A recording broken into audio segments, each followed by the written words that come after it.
Nutrition, respiration के बाद life processes chapter का एक और इंपॉर्टेंट टॉपिक हम पढ़ने जा रहे हैं और वो है ट्रांसपोर्टेशन।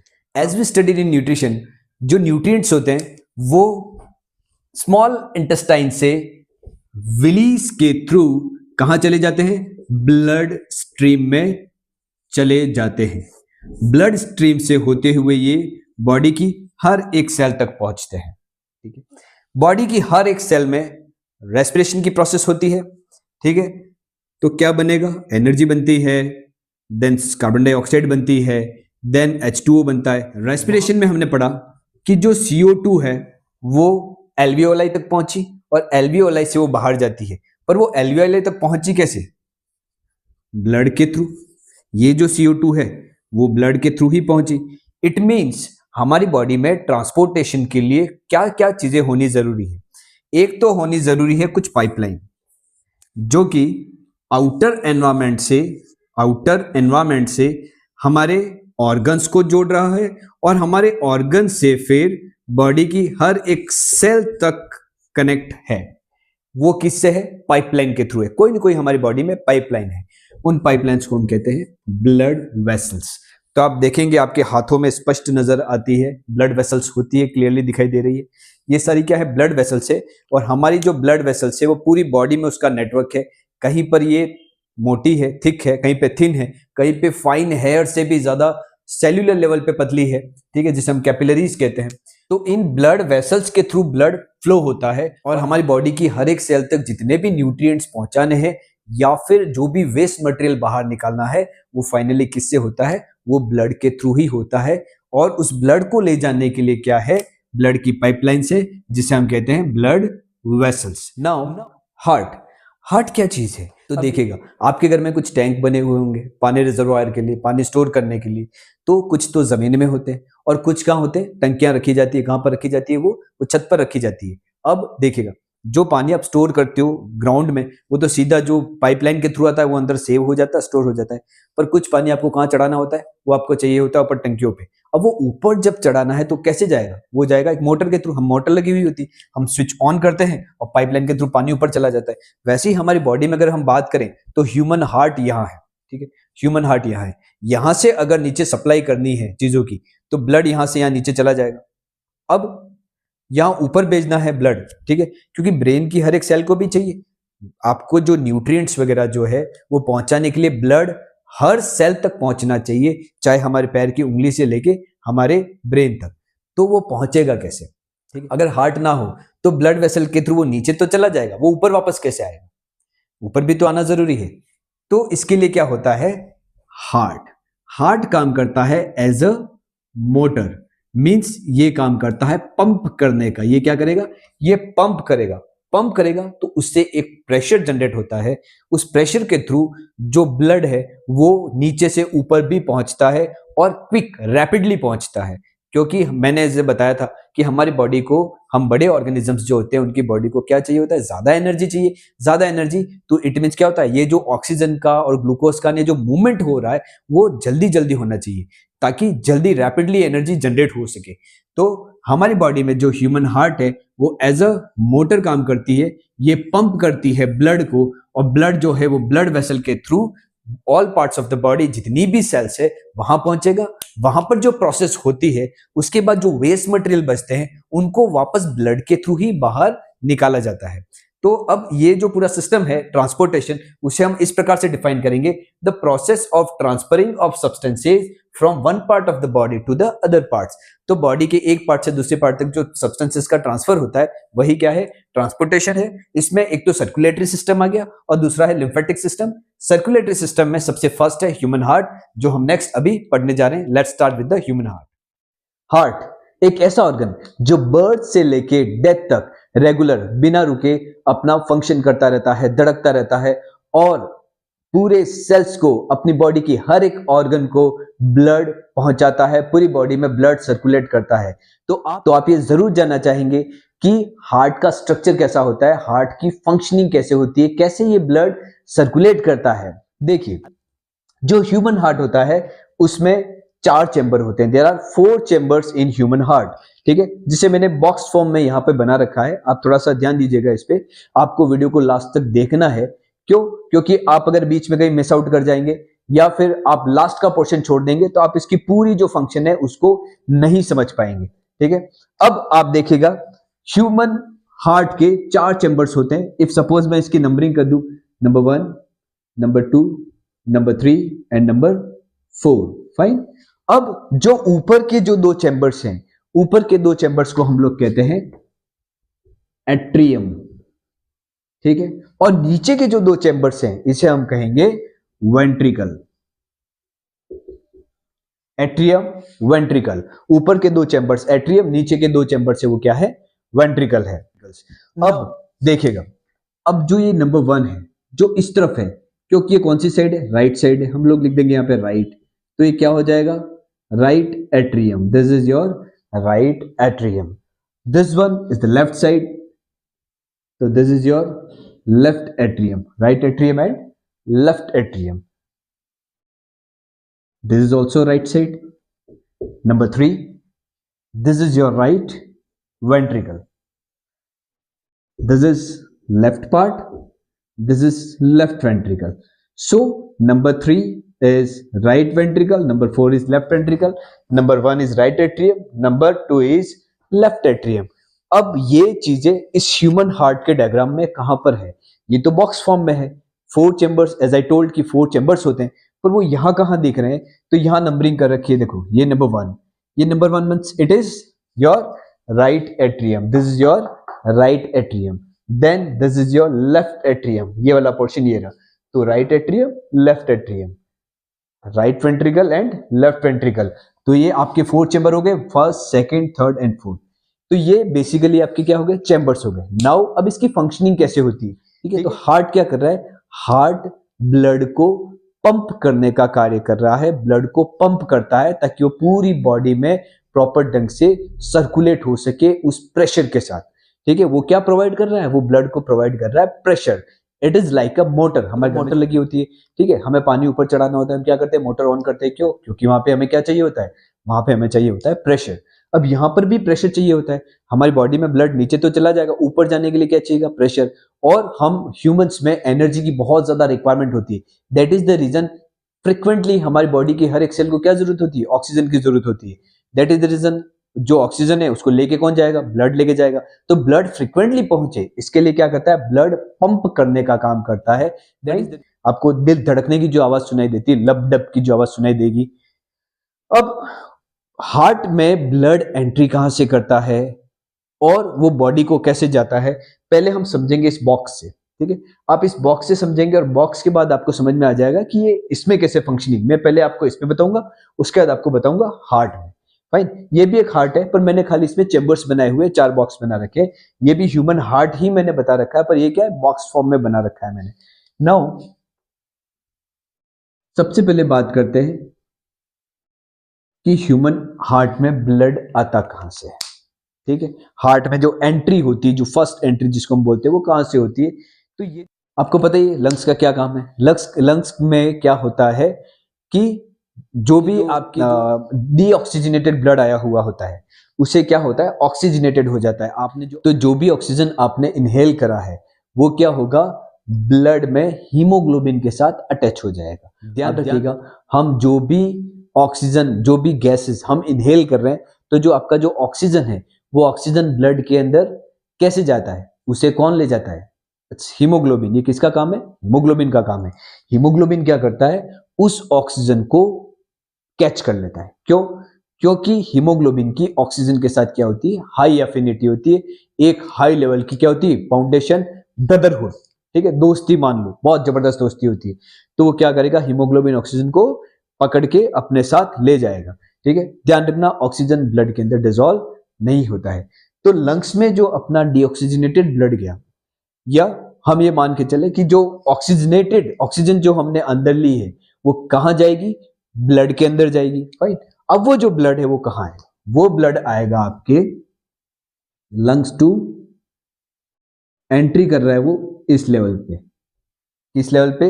लेफ्ट एंट्रियम में। मतलब आपका जो सेकंड नंबर है वहां से का जो चैम्बर है वहां से ब्लड ने क्या किया, एंट्री किया।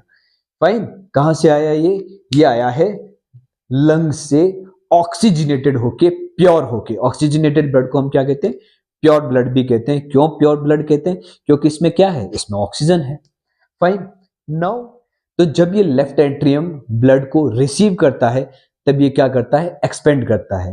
ठीक है, ये एक्सपेंड होगा और एक्सपेंड होने के बाद क्या होगा, ये कॉन्ट्रैक्ट होगा। ये जब कॉन्ट्रैक्ट होगा तो ब्लड यहां से सीधा कहां आ जाएगा, इस वाले चेंबर में आ जाएगा। यानी अब ये आ गया फोर्थ, मतलब लेफ्ट वेंट्रिकल में। तो लेफ्ट एट्रियम से ब्लड ने एंट्री करी, उसके बाद ये क्या होगा, ये एक्सपेंड होगा। फिर जब ये ब्लड इसके अंदर फुल हो जाएगा उसके बाद ये क्या होगा, कॉन्ट्रैक्ट होगा और ब्लड यहां से लेफ्ट एट्रियम से लेफ्ट वेंट्रिकल में वाल्व के थ्रू एंट्री कर जाएगा।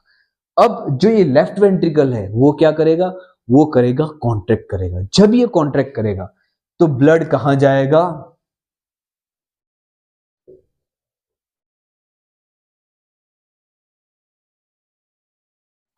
Your body parts, every cell of your body.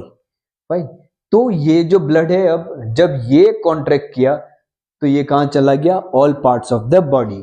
ठीक है, ब्लड आया कहां आया, लेफ्ट एट्रियम में। लेफ्ट एट्रियम में आने के बाद क्या हुआ, ये कॉन्ट्रैक्ट हुआ तो ब्लड यहां आ गया। जब ये कॉन्ट्रैक्ट हुआ तो ब्लड कहां चला जाएगा, all parts of the body, all cell of the body. Fine, तो अब बॉडी को क्या चाहिए था, ऑक्सीजनेटेड ब्लड चाहिए था, उसको मिल गया। नाउ हर एक सेल में क्या होता है, हर एक सेल में ये जो ऑक्सीजनेटेड ब्लड है वो पहुंच जाए, वो क्या करेगा, ऑक्सीजन प्रोवाइड कर देगा हर एक सेल को। ऑक्सीजन और ग्लूकोज मिलके वहां क्या बनाएंगे, energy plus carbon dioxide gas. अब वो जो कार्बन डाइऑक्साइड गैस है उसे क्या करना है, उसे हमारी बॉडी से बाहर निकालना है। तो वो कैसे निकलेगा, वो जो ब्लड है अब उसको ले जाना है लंग्स तक वापस। ठीक है, समझ में आया आपको। देखिए यहां जो ऑक्सीजनेटेड ब्लड है वो आया लेफ्ट एट्रियम में, लेफ्ट एट्रियम से लेफ्ट वेंट्रिकल में आया, लेफ्ट वेंट्रिकल से all parts of the body चला गया। वहां क्या हो गया, यूज्ड अप हो गई। इसके अंदर जो ऑक्सीजन, ये जो ऑक्सीजन लेके आया था ये जो ब्लड, वो यूज्ड अप हो गया। ऑक्सीजन प्लस ग्लूकोज मिला, क्या बनाया, एनर्जी प्लस कार्बन डाइऑक्साइड। अभी जो energy plus carbon dioxide gas बनी, एनर्जी तो यूज अप हो जाएगी, पर जो कार्बन डाइऑक्साइड है वो क्या चीज है, वो बाय प्रोडक्ट है, उसको बाहर निकालना है हमारी बॉडी में से। तो बाहर कहां से निकालेंगे, यहां से डायरेक्ट बॉडी के हर पार्ट से तो निकलेगी नहीं। ये क्या होगी, हमें इसको ले जाना है वापस लंग्स तक ले जाना है, ताकि हमारे ब्रीथ आउट, हम अपनी सांस से इसको बाहर निकाल सके।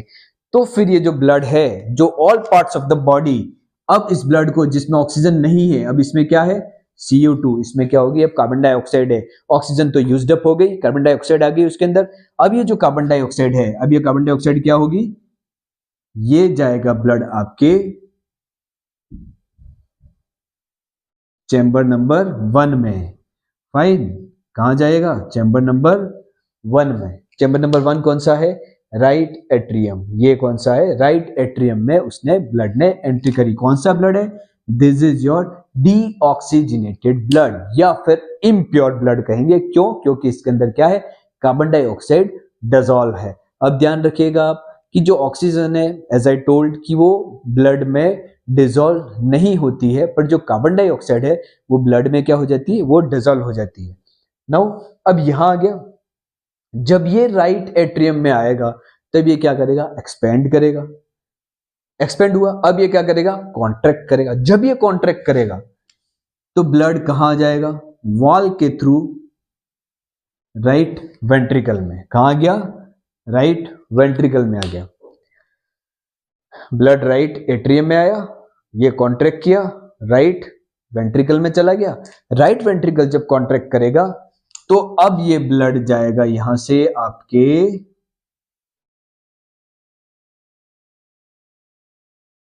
लंग्स में। कहां चला गया, लंग्स में चला गया। इट मींस आया कहां से था, लंग से। लंग से 2 में, 2 से 4 में, 4 से बीच में क्या आ गई, बॉडी। फाइन, बॉडी में चला गया। बॉडी से 1, 1 से 3 और 3 से वापस लंग्स। Got the point. ठीक है, वापस से देखिएगा, लंग्स, लंग से 2 में आया, 2 से 4, 4 से बॉडी में, बॉडी से वापस 1, देन 3, देन वापस again it. Went back to the lungs. तो ये एक इजी सा प्रोसेस है। इसको आपको मैं बॉक्स वाइज इसलिए समझाया कि आप पहले एक बार समझ जाए कि ये क्या चीज है। ठीक है, आपको चैम्बर समझ में आ गए, ऊपर वाले दोनों एट्रियम है, नीचे वाले दोनों क्या है, वेंट्रिकल है। लंग्स से ऑक्सीजनेटेड ब्लड एंट्री करता है लेफ्ट एट्रियम में, लेफ्ट एट्रियम से जाएगा लेफ्ट वेंट्रिकल में, लेफ्ट वेंट्रिकल से जाएगा all parts of the body. यहाँ पे ऑक्सीजन यूज्ड अप हो जाएगी और कार्बन डाइऑक्साइड गैस रिलीज होगी। उस कार्बन डाइऑक्साइड जो गैस है वो क्या हो जाएगी, ब्लड में डिजोल्व, और अब उसको बाहर निकालने के लिए, उस कार्बन डाइऑक्साइड को बाहर निकालना है, तो वो ब्लड आएगा आपके राइट एट्रियम में, राइट एट्रियम से राइट वेंट्रिकल में, फिर लंग से, और लंग से क्या हो जाएगा, ऑक्सीजन होगी वो ब्लड में, और जो ब्लड में जो डीऑक्सीजनेटेड ब्लड के अंदर जो कार्बन डाइऑक्साइड है वो कहां से चली जाएगी, लंग्स में चली जाएगी एल्वेओलाई में, और वहां से वो अपन ब्रीथ आउट, हम सांस से उसको बाहर निकाल देते हैं। अब यही चीज हम इसमें सीख लेते हैं। ह्यूमन हार्ट का जो ये ओरिजिनल डायग्राम मैंने बना रखा है इसमें देखिएगा। नाउ एज आई टोल्ड, अगर मैं लंग्स को यहां मानूं तो लंग्स से ब्लड एंट्री कर रहा है नंबर 2 में। ठीक है, मतलब ये क्या चीज है आपका, this is your left atrium, left atrium में एंट्री करी। अब देखिएगा, ये यहां पे ध्यान देने बाद दो चीजें लिख रखी, pulmonary artery and pulmonary veins. एक चीज स्पष्ट है कि जो भी आपका प्योर ब्लड होगा, प्योर, ठीक है, जो भी आपका प्योर ब्लड होगा वो किस किस टाइप की पाइपलाइन में, हमारे बॉडी में पाइपलाइन है अलग अलग, है ना, मतलब नसें हैं, ठीक है, जिसको हम क्या क्या लोग क्या बोलते हैं, वेन्स, वेसल्स बोलते हैं उसको। तो वेसल्स, दो टाइप की वेसल्स हैं आपके, बड़ी वाली, ठीक है, एक है वेन और एक है आर्टरी, एक है वेन और एक है आर्टरी। तो आपका जो प्योर ब्लड जो फ्लो होता है वो किस में होता है, आर्टरीज में होता है, और जो इम्प्योर ब्लड फ्लो होता है वो होगा वेन्स में। इम्प्योर ब्लड किस में फ्लो होता है, वेन्स में। प्योर ब्लड किस में फ्लो होता है, आर्टरी में। प्योर ब्लड क्या है, ऑक्सीजनेटेड ब्लड, और इम्प्योर ब्लड क्या है, the blood contain carbon dioxide. ठीक है, अब आप देखेंगे कि जो प्योर ब्लड है वो किस में बहता है, आर्टरी में फ्लो होता है। पर एक सिंगल ऐसी आर्टरी है जिसमें इम्प्योर ब्लड फ्लो होगा, ठीक है, एक्सेप्शन, और उसका नाम रख दिया है पल्मोनरी आर्टरी। एक आर्टरी ऐसी जिसमें सभी जितनी भी आर्टरीज है उसमें प्योर ब्लड फ्लो होता है। एक आर्टरी ऐसी जो एक्सेप्शन है जिसमें क्या होगा, इम्प्योर ब्लड फ्लो होगा, इसमें इम्प्योर, याद रखना, इम्प्योर ब्लड। जितनी भी वेन्स है उसमें इम्प्योर ब्लड फ्लो होता है, पर एक वेन ऐसी है, अगेन नाम वही है, नाम वही रखा हुआ है, पल्मोनरी। इसमें कैसा ब्लड फ्लो होगा, प्योर ब्लड, राइट। तो प्योर ब्लड किसमें फ्लो होता है, आर्टरी में। इम्प्योर ब्लड किसमें फ्लो होता है, वेन्स में। एक ऐसी आर्टरी बताओ जिसमें प्योर ब्लड फ्लो नहीं होता, exception, impure blood flow, pulmonary artery. एक ऐसी वेन्स का नाम बताओ जिसमें इम्प्योर ब्लड फ्लो नहीं होता, प्योर ब्लड फ्लो होता है, पल्मोनरी वेन। तो ये जो पल्मोनरी वेन है ये कहां से आ रही है, ये लंग से आ रही है, ठीक है, ये लंग से आ रही है, मतलब जो ऑक्सीजनेटेड ब्लड है ये वेन है। नॉर्मली वेन्स में क्या होता है, डीऑक्सीजनेटेड ब्लड फ्लो होता है, पर पल्मोनरी वेन क्या है, एक एक्सेप्शन है। और पल्मोनरी वेन में कौन सा ब्लड फ्लो होगा, ऑक्सीजनेटेड यानी प्योर ब्लड फ्लो होगा, और वो कहां से एंट्री करेगा, वो आपके लेफ्ट एट्रियम में। अब कई बार क्वेश्चन पूछा जाता है कि ब्लड, हार्ट में जो प्योर ब्लड होता है वो कहां से एंटर करता है, तो आपको पता होना चाहिए लेफ्ट एट्रियम में एंट्री करता है बाय पल्मोनरी वेन्स। अब ये क्या होगा, ये होगा एक्सपेंड, यहां आएगा। अब ये जब जैसे ही ये कांटेक्ट होगा तो ये जो आपके वॉल है, दिस इज अ वॉल, ये वॉल खुल जाएगा। वॉल खुलेगा तो ब्लड किस में आ जाएगा, 4, मतलब ये किस में आ जाएगा, लेफ्ट वेंट्रिकल में, ये आ जाएगा आपके लेफ्ट वेंट्रिकल में। अब लेफ्ट वेंट्रिकल वो क्या करेगा, वो भी क्या करेगा, कॉन्ट्रैक्ट करेगा। जब ये कॉन्ट्रैक्ट करेगा, देखिए आप एक चीज और स्पेसिफिक देख सकते हैं कि इसकी जो वॉल है, नीचे वाली वॉल, वो आपको काफी मोटी नजर आ रही है। क्यों, क्योंकि यहां से जो ब्लड जा रहा है वो कहां जा रहा है, बॉडी के हर एक पार्ट में जा रहा है, इसलिए इसको ज्यादा प्रेशर की जरूरत होती है। और जब ये कॉन्ट्रैक्ट होता है तब बहुत ज्यादा प्रेशर लगता है। तो बिकॉज कि ये कहीं हार्ट की जो वॉल है वो कहीं फट नहीं जाए, दैट इज द रीजन ये क्या होता है, इसकी जो वॉल होती है वो काफी मोटी होती है, राइट। अब देखिए यहां से ब्लड एंट्री किया, यहां आया, जब ये कॉन्ट्रैक्ट किया तो कहां चला गया, all parts of the body. तो देखिए यहां से जा रहा है, ठीक है, all parts of the body ये ब्लड चला जाएगा, fine. All parts of the body में चला गया। अब all parts of the body से ब्लड आ रहा है वापस कहाँ पे, एज आई टोल्ड नंबर 1 में। नंबर 1 क्या चीज है, एट्रियम। कौन सा है, राइट एट्रियम। राइट एट्रियम में आया, देखो vena cava from upper body, vena cava from lower body. तो ये जो बॉडी से जो ब्लड वापस ला रहा है हार्ट में, ठीक है, उसका नाम है वेना कावा। क्या नाम है, vena cava, when. Vena cava from upper body, vena cava from lower body. यहां से ये एंट्री किया, कहां गया, राइट एट्रियम में। जब राइट एट्रियम में आया तब क्या होगा, ये एक्सपेंड हो रहा है। जब ये कॉन्ट्रैक्ट करेगा तो ये वॉल खुलेगा और ब्लड आ जाएगा इस वाले चैम्बर में। इस वाले चैम्बर का नाम है number 3 right ventricle. Right ventricle में, राइट वेंट्रिकल ने क्या किया, वापस कॉन्ट्रैक्ट किया तो ब्लड वापस, ये देखिए वाल बना हुआ, यहां से होते हुए पल्मोनरी आर्टरी, डीऑक्सीजनेटेड ब्लड। सारी आर्टरीज में कौन सा बहता है, ऑक्सीजनेटेड ब्लड। पर ये जो आर्टरी है पल्मोनरी आर्टरी, ये क्या करेगा, ये डीऑक्सीजनेटेड ब्लड को कहां ले जाएगी, वापस आपके लंग्स तक। मतलब ये आपकी पल्मोनरी आर्टरी हो गई, ये पल्मोनरी वेन हो गई, तो लंग्स तक ये ब्लड को पहुंचाएगी, जिसमें क्या होगा, कार्बन डाइऑक्साइड रिच ब्लड होगा उसमें। और फिर क्या होगा, यहां पर ऑक्सीजन और कार्बन डाइऑक्साइड क्या हो जाती है, इंटरचेंज हो जाती है। मतलब ब्लड से जो कार्बन डाइऑक्साइड, मतलब डीऑक्सीजनेटेड ब्लड आया है, वो लंग्स में चला जाएगा। लंग्स के एल्वियोलाई से जो ऑक्सीजन होगी, जो हमने ब्रीथ इन करी है, वो जो ऑक्सीजन होगी वो किस में चली जाएगी, ब्लड में चली जाएगी। और फिर वापस ये प्रोसेस चलती रहती है, ठीक है। अब इसको नॉर्मली बिल्कुल आप समझ लीजिए, ब्लड आ रहा है पल्मोनरी वेन से लेफ्ट एट्रियम में, लेफ्ट एट्रियम से लेफ्ट वेंट्रिकल में, फिर all parts of the body में चला गया। All parts of the body से कहां आया, वापस राइट एट्रियम में, राइट एट्रियम से राइट वेंट्रिकल में, वापस लंग्स में। अब देखिएगा, अगर आप इसको उस वे में देखें कि आपका एक चीज हो गई लंग्स, ठीक है, this is lung, this is body. अब ये लंग्स से बॉडी में और बॉडी से लंग्स, यही हो रहा है। बीच में क्या आ रहा है, बीच में आपके हार्ट आ रहा है। तब देखेंगे lungs to body, first lungs to body, तब ब्लड क्या कहां आया, हार्ट में आया। नंबर 2 एंड नंबर 4 में, कहां, नंबर 2 नंबर 4 में, left atrium, left ventricle, then body. अब बॉडी से वापस जब लंग्स में जाना है तब वापस से डायरेक्ट नहीं जाएगा, कहां जाएगा, हार्ट में, नंबर 1 नंबर 3, और फिर जाएगा लंग्स में। It means lungs to heart और lungs to body and body to lungs में जाने के लिए ब्लड जो होगा वो कितनी बार आएगा, हार्ट में 2 टाइम्स आएगा। कितनी बार, 2 बार आ रहा है।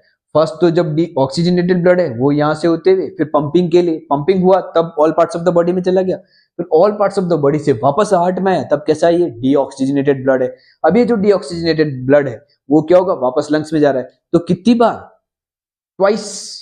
हार्ट में कितनी बार आ रहा है, ट्वाइस, 2 बार। इसलिए डबल सर्कुलेशन, हमारे जो सर्कुलेशन सिस्टम है वो कैसा है, डबल सर्कुलेशन, 2 बार आपके हार्ट में वो ब्लड एंट्री करता है। अब आपको पता होना चाहिए, आपके राइट पार्ट में, लेफ्ट, आपके ऑक्सीजनेटेड ब्लड जो होता है, प्योर ब्लड कौन से पार्ट में फ्लो होता है, लेफ्ट में। आप देखिएगा यहां से ब्लड जो आ रहा है लंग से ऑक्सीजनेटेड, वो किस में आ रहा है, तो आपका जो ये पोर्शन है, ठीक है, जो आपका लेफ्ट वाला पोर्शन है उसमें प्योर ब्लड, ऑक्सीजनेटेड ब्लड, या बोल सकते हैं ऑक्सीजन रिच ब्लड फ्लो करता है, उसमें बहता है। और जो इस वाले पोर्शन में आता है वो कैसा होता है, वो आपकी बुक में एनसीईआरटी में ब्लू कलर का बना रखा होगा। ब्लू मीन्स बताते हैं कि थोड़ा सा जो खराब है, इम्प्योर ब्लड है, डीऑक्सीजनेटेड ब्लड है, कार्बन डाइऑक्साइड रिच ब्लड जिसको हम बोलते हैं, तो वो कहां आएगा, वो इस वाले पोर्शन में, मतलब राइट वाले पोर्शन में आएगा। ये क्वेश्चन एक बार सेकंड ग्रेड का जो एग्जाम होता है उसमें पूछा गया था कि आपके जो ये जो इम्प्योर ब्लड होता है वो कौन से पोर्शन में, कौन से पार्ट में बहता है, राइट में, लेफ्ट में, किस में। तो आपको पता होना चाहिए कि राइट पोर्शन जो है उसमें आपके क्या होगा, जो इम्प्योर ब्लड होगा वो फ्लो करेगा। और ब्लड एंट्री कहां से करेगा, प्योर ब्लड एंट्री करेगा आपके लेफ्ट एट्रियम में, और इम्प्योर ब्लड एंट्री करता है आपके राइट एट्रियम में। तो एट्रियम से तो ब्लड एंट्री करता है, और ये जो वेंट्रिकल्स है वो क्या करेंगे, प्रेशर के साथ ब्लड को ये वाला कहां भेज रहा है, आपके all parts of the body, और ये कहां भेज रहा है, वापस लंग्स में। तो ये आपकी बहुत ही इजी तरीके से मैंने आपको समझा है। आपको इन सब के नाम पता होने चाहिए, ठीक है। पहले तो चैम्बर्स के नाम आप देख लेना, राइट एट्रियम, ठीक है, left atrium, right ventricle, left ventricle, फिर पल्मोनरी आर्टरी, पल्मोनरी वेन, एक ऐसी आर्टरी जिसमें डीऑक्सीजनेटेड ब्लड फ्लो होता है, पल्मोनरी आर्टरी। आपसे पूछा जाए कि हार्ट से लंग्स को ले जाने वाली डीऑक्सीजनेटेड ब्लड कौन सी आर्टरी को, कौन सी वेन, कौन सी वेसल ले जाती है, तो उसका नाम है पल्मोनरी आर्टरी। पल्मोनरी वेन क्या करेगी, लंग से जो आपका जो प्योर ब्लड होगा उसको कहां लाएगी, लेफ्ट एट्रियम में लाने का काम करेगी। तो पल्मोनरी हो गई। उसके अलावा अब क्या बचा है, आपके सेप्टम। सेप्टम क्या करता है, आपके जो हार्ट है, हार्ट के लेफ्ट पार्ट को राइट पार्ट से अलग करने का कार्य करता है वो सेप्टम। ठीक है। नाउ वेना कावा बच गई। वेना क्या, कावा क्या चीज है, vena cava from upper body, vena cava from lower body. मतलब जो डीऑक्सीजनेटेड ब्लड है जो नीचे, अपनी जो नीचे की बॉडी से जा रहा है, वो यहां से आपके एट्रियम में, कौन से एट्रियम में, राइट एट्रियम में एंट्री करेगा। और ऊपर का जो ब्लड है, ठीक है, जो इम्प्योर ब्लड है, वो vena cava from upper body से एंट्री करेगा। तो this is very easy, you need to understand it. आप इसको एक बार ड्रॉ करें, आप एक बार इसको समझे, आप एक बार बॉक्स बना के समझ लो, ऊपर लंग्स बना लो, नीचे आप बॉडी लिख लो। आप देख लो कि लंग्स से ऑक्सीजनेटेड ब्लड कहां रहा है, सेकंड फोर, मतलब दोनों लेफ्ट वाले एट्रियम वेंट्रिकल में होते हुए बॉडी में आएगा। बॉडी में ऑक्सीजन यूज्ड अप हो जाएगी, फिर बॉडी से वापस कहां जाएगा, हार्ट में जाएगा। कहां कहां जाएगा, फर्स्ट थर्ड, मतलब राइट एट्रियम, राइट वेंट्रिकल, और फिर लंग्स। मतलब ये ब्लड बॉडी में आने से पहले एक बार हार्ट में आया, और बॉडी से वापस लंग्स में जाने से पहले फिर हार्ट में आया, दो बार आया। That is the reason we call it a double circulation. तो मैं उम्मीद करता हूं ह्यूमन हार्ट के बाद अब हम पढ़ेंगे blood vessels. As I told, human heart क्या करेगा, पंपिंग का काम कर रहा है, और जो ब्लड है वो ब्लड वेसल्स के थ्रू, मतलब पाइपलाइन के थ्रू कहां जा रहा है, बॉडी की हर एक सेल तक। और हर एक सेल से क्या लेके आ रहा है वापस, वो जितने भी वेस्ट मटेरियल्स बने हैं उनको बॉडी से बाहर ले जाने के लिए स्पेसिफिक ऑर्गन तक ले आके वो छोड़ देता है। तो हम पढ़ेंगे ब्लड वेसल्स। ह्यूमन में 3 टाइप की ब्लड वेसल्स है, आर्टरी, वेन एंड कैपिलरी, जिनके बारे में हमें पता होना चाहिए, डिफरेंस भी पता होना चाहिए और उनके फंक्शन भी पता होने चाहिए। सबसे पहले हम पढ़ेंगे आर्टरी। आर्टरी क्या है, direction of blood away from the heart. मतलब ये क्या करती है, आर्टरीज क्या करेगी, ब्लड को हार्ट से दूर ले जाने का काम करेगी। हार्ट से अवे, मतलब हार्ट से बॉडी की हर एक सेल तक जो ब्लड वेसल्स चलती है वो सारी क्या है, आर्टरी है। अब एक और इंपॉर्टेंट चीज कि ये जो आर्टरी अगर हार्ट से क्या कर रही है, बॉडी की हर एक सेल तक ब्लड ले जा रही है, मतलब ये कौन सा ब्लड ले जाएगी, ऑक्सीजन रिच ब्लड। तो ये कौन सा ब्लड ले जाती है, oxygenated blood. Oxygen rich blood को हार्ट से बॉडी की हर एक सेल तक ले जाती है। ऑक्सीजनेटेड ब्लड को हार्ट से अवे ले जाती है, हार्ट से दूर ले जाती है। इसका एक एक्सेप्शन है, वो है पल्मोनरी आर्टरी।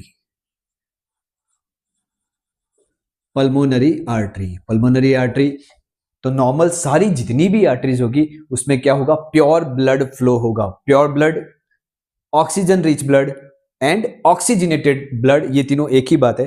तो आर्टरीज में क्या होता है, ऑक्सीजन रिच ब्लड फ्लो होता है। एक ही, केवल एक ही आर्टरी ऐसी है जिसमें कौन सा रहेगा, पल्मोनरी आर्टरी, जिसमें डीऑक्सीजनेटेड ब्लड कहें तो भी, या कार्बन डाइऑक्साइड रिच बोले तो भी। तो ये जो ब्लड होता है, इम्प्योर ब्लड पल्मोनरी आर्टरी में फ्लो होता है। ये क्या हो गया, आर्टरी का एक एक्सेप्शन हो गया। ठीक है। ये जो पल्मोनरी आर्टरी होती है वो कहां से कहां ले जाती है ब्लड को, हार्ट से लंग्स में ले जाने का काम करती है। पल्मोनरी आर्टरी का क्या फंक्शन है, पल्मोनरी आर्टरी हार्ट से इम्प्योर ब्लड को लंग्स तक पहुंचाने का काम करती है। ठीक है। तो ये हो गया आपका एक एक्सेप्शन। तो आपसे पूछे कि आर्टरीज में कैसा ब्लड फ्लो होता है, सारी आर्टरीज में ऑक्सीजन रिच ब्लड यानी प्योर ब्लड फ्लो होता है, सिवाय पल्मोनरी आर्टरी के। पल्मोनरी आर्टरी में carbon dioxide rich blood flow होता है, यानी इम्प्योर ब्लड फ्लो होता है। कहां से कहां तक, तो heart to lungs. Now vein towards the heart, मतलब इसमें ब्लड कहां फ्लो होता है, टुवर्ड्स द हार्ट। तो ये ब्लड को कहां ले जाती है, ये ब्लड को ले जाती है हार्ट की तरफ। ठीक है। तो ये क्या कहलाएगी, वेन्स। अब ये वेन्स जो है वो ब्लड को हार्ट तक ला रही है, इट मींस वो सेल से लेके आएगी। ठीक है। हर एक सेल में जो कार्बन डाइऑक्साइड रिच ब्लड बना है, उस कार्बन डाइऑक्साइड रिच ब्लड या इम्प्योर ब्लड को बाहर तक लाना है, उसको वेन्स क्या कर रही है, वेन्स ब्लड को हार्ट तक लाने का काम कर रही है। मींस बॉडी में जो आपके सेल में जो कार्बन डाइऑक्साइड बना है, उस कार्बन डाइऑक्साइड को लेके आने का काम करती है। इसलिए इसे, इस ब्लड को क्या कहते हैं, इम्प्योर ब्लड कहते हैं। इम्प्योर ब्लड को कौन कैरी करता है, वेन। कहां लाता है, हार्ट, और हार्ट से फिर कहां जाएगा, लंग्स में। क्या होने के लिए, प्योरीफाई होने के लिए। तो वेन्स क्या करता है, वेन्स इम्प्योर ब्लड को कैरी करता है, कार्बन डाइऑक्साइड रिच ब्लड को कैरी करता है। कार्बन डाइऑक्साइड रिच ब्लड या हम कहेंगे इट इज डीऑक्सीजिनेटेड ब्लड। तो डीऑक्सीजिनेटेड ब्लड को कैरी कौन करता है? वेन्स करती है।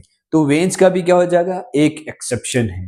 वेन्स का एक्सेप्शन क्या है? एक वेन ऐसी है, सारी जितनी भी वेन है वो सारी वेन क्या करती है? वो कार्बन डाइऑक्साइड रिच यानी इंप्योर ब्लड को ट्रांसपोर्ट करती है, जबकि पल्मोनरी वेन जो होगी वो क्या करेगी? वो ऑक्सीजन रिच ब्लड को ट्रांसपोर्ट करती है। ये क्या है? इसका एक एक्सेप्शन है। मींस लंग्स से हार्ट तक जो ऑक्सीजन रिच ब्लड को लाने का काम करते हैं वो कौन सा करती है? Pulmonary vein. तो पल्मोनरी आर्टरी कौन सी हो गई? हार्ट से लंग्स को इंप्योर ब्लड ले जाने वाली। और पल्मोनरी वेन कौन सी हो गई? Lungs to heart pure blood को लाने वाली। ठीक है, देखिएगा, ये हो गया लंग्स और ये हो गया हार्ट। तो लंग्स से प्योरीफाई ब्लड जो है वो कहां आता है? हार्ट में आता है। हार्ट उसको पंप करेगा और पूरी बॉडी में ब्लड फ्लो होगा। तो ये जो लंग्स टू हार्ट को लाने वाला जो है, जो ऑक्सीजन रिच ब्लड यानी जो प्योर ब्लड को ला रहा है, वो क्या है? ये है एक वेन है, ये आर्टरी नहीं है, और इसका नाम है पल्मोनरी वेन। ठीक इसी तरह बॉडी की हर एक सेल में carbon dioxide as a by product बनी है, उसे बॉडी से बाहर निकालना है, वो ब्लड में डिसॉल्व हो जाएगी और वो लेके कहां आएगी? वो आएगी हार्ट में। कार्बन डाइऑक्साइड रिच ब्लड कहां पहुंचेगा? हार्ट में पहुंचेगा। अब प्योरीफाई होने के लिए कहां जाएगा? हार्ट कोई प्योरीफाई करने का काम नहीं करता है, हार्ट को पंपिंग का काम है। हार्ट क्या करेगा? उसको पहुंचाएगा लंग्स तक। लंग्स में प्योरीफाई होता है, एल्वियोलाई में बेसिकली। तो हार्ट से ये ब्लड गया आपके लंग्स में। कौन सा ब्लड? इम्प्योर ब्लड या CO2 रिच ब्लड भी बोल सकते हैं। तो heart to impure blood lungs तक कौन पहुंचा रहा है? ये एक आर्टरी होगी जिसका नाम है पल्मोनरी आर्टरी। तो आर्टरीज में खाली एक ही आर्टरी ऐसी है जो इम्प्योर ब्लड को कैरी करती है, हार्ट टू लंग्स, और वेन्स में एक ही ऐसी वेन्स है जिसमें ऑक्सीजनेटेड ब्लड फ्लो होता है, और वो होता है lungs to heart, and that vein is pulmonary vein. Now what is capillary?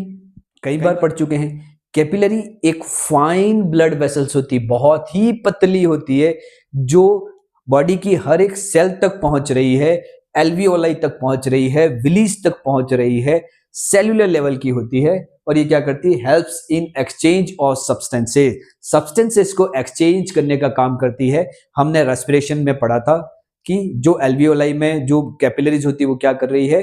Carbon dioxide को एल्वियोलाई में पहुंचा रही है, और एल्वियोलाई में से ऑक्सीजन को क्या करती है? डिफ्यूजन के थ्रू लेके फिर उसको मेन ब्लड स्ट्रीम में डाल देती है। इट मींस कैपिलरीज क्या कर रही है? Helps in exchange of substance को एक्सचेंज करने में कैपिलरी हेल्प करती है।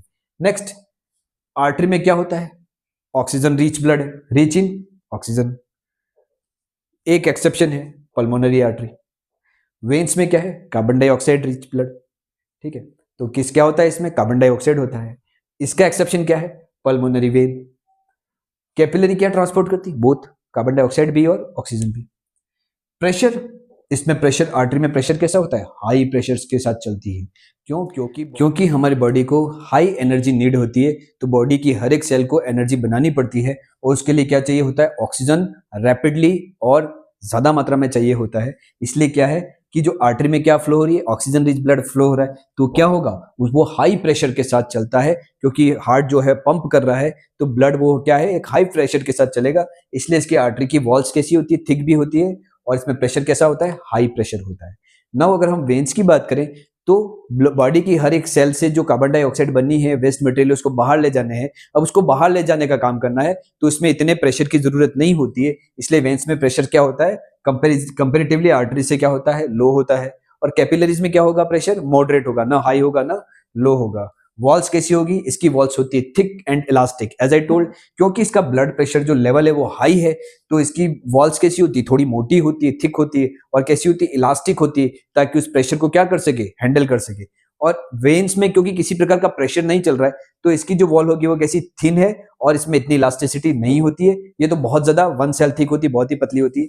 नाउ वॉल्स, इसमें वॉल प्रेजेंट नहीं होते हैं, क्योंकि ब्लड का जो बैक फ्लो है वो नहीं होगा, क्योंकि प्रेशर के साथ एक ही डायरेक्शन में चल रहा है ब्लड, तो बैक फ्लो नहीं होगा। पर क्योंकि इसमें प्रेशर नहीं है तो हो सकता है कि ब्लड का बैकफ्लो हो जाए, तो उसको प्रिवेंट करने के लिए, उसको रोकने के लिए वहां पे क्या पाए जाते हैं, वहां पे वॉल्स होते हैं, इसमें नहीं होते हैं। ठीक है, तो ये आपका है एक मोटा मोटा सा डिफरेंस मैंने बता दिया आर्टरी, वेन्स और कैपिलरीज का। आपको पता होना चाहिए कि पूरी बॉडी में ये एक जाल, एक पाइपलाइन की तरफ फैला हुआ है और हमारी पूरी बॉडी को ट्रांसपोर्टेशन में कितना सपोर्ट कर रहा है ब्लड वेसल, आप ये देख सकते हैं। इस और सब्सटेंसेस के एक्सचेंजेस में ब्लड वेसल्स कितना हेल्प करती है, ये आप ये स्टडी करके आप समझ ही चुके होंगे। अब हम नेक्स्ट चलते हैं ब्लड, हार्ट और ब्लड वेसल्स के बाद अब हम सर्कुलेटरी सिस्टम का एक और इंपॉर्टेंट पार्ट पढ़ने जा रहे हैं, that is blood. What is a blood? Blood is the fluid connective tissue. Blood एक कनेक्टिव टिश्यू है। उसमें क्या क्या कंपोनेंट्स होते हैं?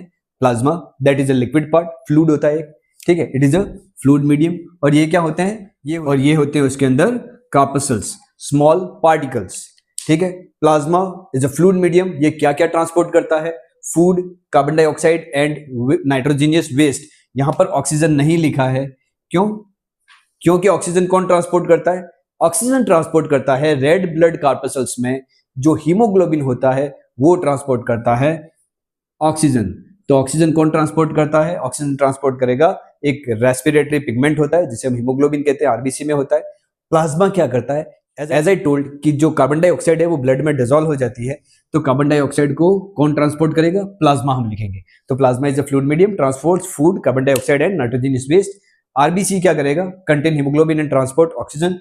डब्ल्यूबीसी क्या करेगा? एक और चीज, आरबीसी ये हीमोग्लोबिन की वजह से ही हमारे ब्लड का जो कलर होता है वो क्या होता है? रेड होता है। नाउ डब्ल्यूबीसी क्या करती है? फाइट इन्फेक्शंस, हम सबने पढ़ रखा है, produce antibody to kill pathogens. और प्लेटलेट्स क्या करती है? जहां पर भी हमें अगर कहीं कट लग जाता है, ठीक है, तो ब्लड रेगुलर बहना शुरू करता है। अगर ये रेगुलर बह जाएगा तो क्या होगा? एक तो हमारे ब्लड का वॉल्यूम कम हो जाएगा जिससे हमारी बॉडी में जो भी ऑक्सीजन की सप्लाई चाहिए होती है वो प्रॉपर नहीं हो पाएगी। दूसरा क्या है? प्रेशर कम हो जाएगा ब्लड का, वो प्रेशर के साथ बहना चाहिए। और अगर ये रेगुलरली बहता ही रहेगा तो ब्लड की कमी हो जाएगी और हमारी डेथ हो सकती है। तो प्लेटलेट्स क्या करती है? जहां पर भी कट लगा है, जहां पर भी वाउंड हुआ है, वहां पर ये क्या करेगा? ब्लड क्लोट कर देगा और वहां पे क्या होगा? ब्लड का जो बाहर फ्लो होना बंद हो जाएगा, ब्लड स्टॉप हो जाएगा। तो प्लेटलेट्स का एक बहुत ही इंपॉर्टेंट रोल है, that is clotting of blood. तो स्टूडेंट्स, ब्लड की तरह ही एक और फ्लूइड होता है जो कि ट्रांसपोर्टेशन का काम करता है और एक सिस्टम बनाता है जिसे कहते हैं लिम्फेटिक सिस्टम, ठीक है। ये क्या चीज है? लिम्फ और टिश्यू फ्लूइड। देखिएगा, ये आपकी होगी सेल्स, ठीक है, ये होगी सेल, कई सारी एक जैसी सेल मिलकर क्या बनाएगी? इट विल फॉर्म टिश्यूज, ठीक है। अब ये जो बीच का स्पेस है ये कहलाता है इंटरसेल्यूलर स्पेस, ये बीच का स्पेस है, इंटरसेल्यूलर स्पेस, ये बीच का स्पेस है, ठीक है। सेल के बीच में ये क्या है?